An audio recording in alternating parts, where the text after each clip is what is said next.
One of the foundation skills learned in New Age looping basics and cross-knit looping is how to make a round base from a slip knot ring start. You'll recall that in this slip knot, you pull up from the tail, not the working thread. You treat the loop as a base cord equivalent or live edge, and after making a few stitches, you tug on the tail to pull out the slack in the loop.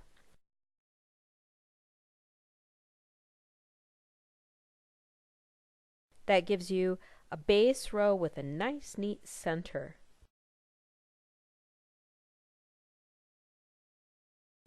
You generally trap the tail of the thread and increase to turn that into a round base. And that's where our path might diverge when this technique is applied to freeform motifs. As you learned in Lesson 1, a hallmark of freeform looping is variety. So instead of working to get a consistent stitch size, make deliberate choices in your thread allocation to get variety instead.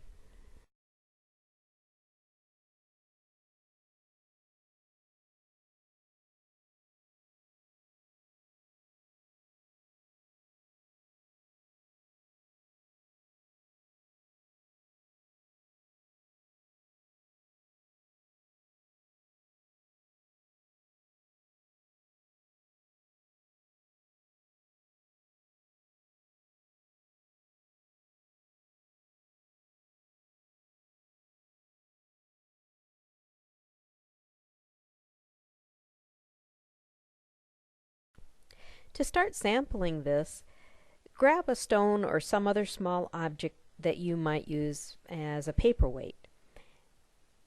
After working a center and some stitches of varied sizes, hold your round motif up to that object to check the size and proportions.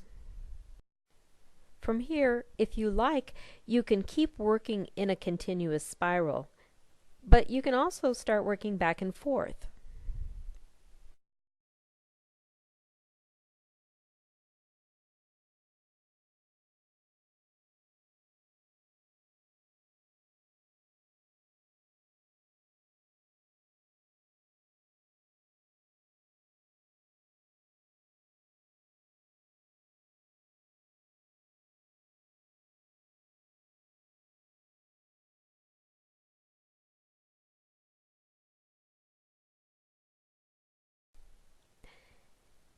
As you learned in Lesson 1, you can beef up a big lag by whipping the thread around it.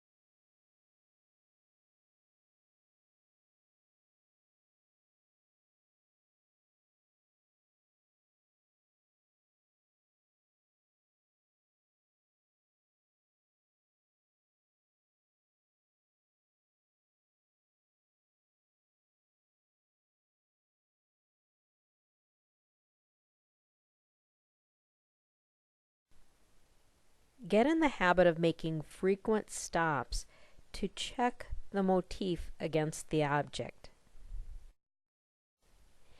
Here you can see what that once round element looks like after a few partial rows worked back and forth with some skipped stitches thrown in. That part of the motif is sort of triangular now.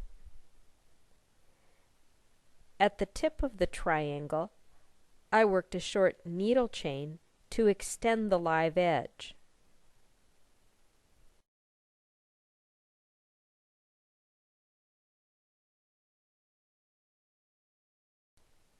By working back along that live edge, you can return to the original center of that round motif, still keeping in mind the intention to vary the size of stitches at irregular intervals.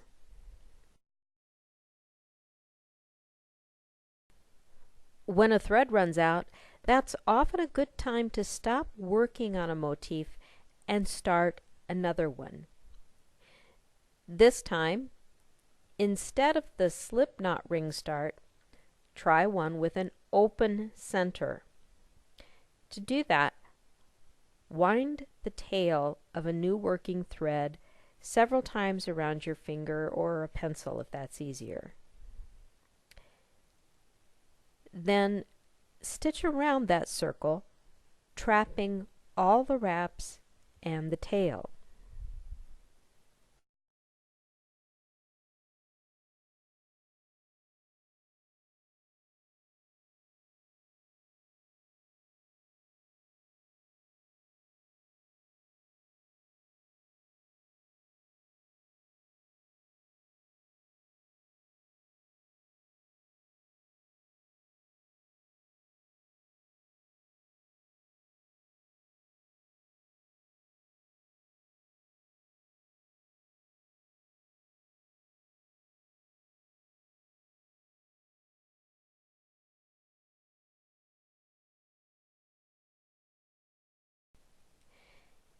Now we have two elements or motifs that started life round and quickly turned wonky, just the way we like them for freeform. Once you have a few motifs, you can start stitching them together and building anchors and bridges to help secure them around the object. As you add motifs, either trap your tails if the thread is short, but if the thread tails are long enough for some stitching, take advantage of how well they're anchored in a motif and use that thread to build bridges between motifs, to cinch out some slack, or to work some filling stitches.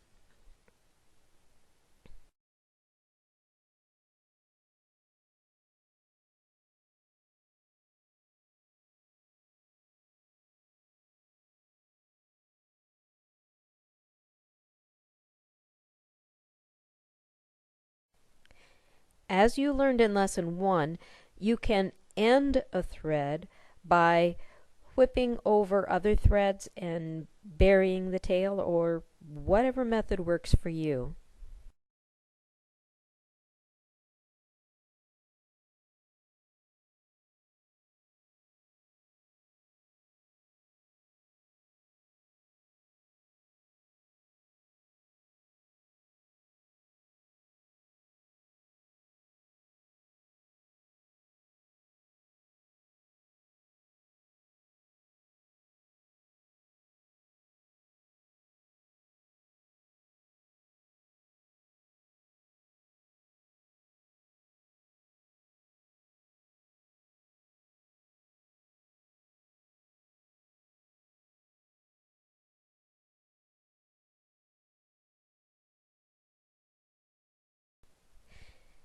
Now here's the hard part. How do you know when you're done? It's easy to keep going until every last open space is filled in, and there's nothing wrong with that. That may be the effect that you want. But if you're going for lacy, open, organic, train yourself to stop frequently and look at the piece from different angles and different distances. In the next unit, you'll learn more about working with motifs, and we'll add some variety using color. I'll see you there.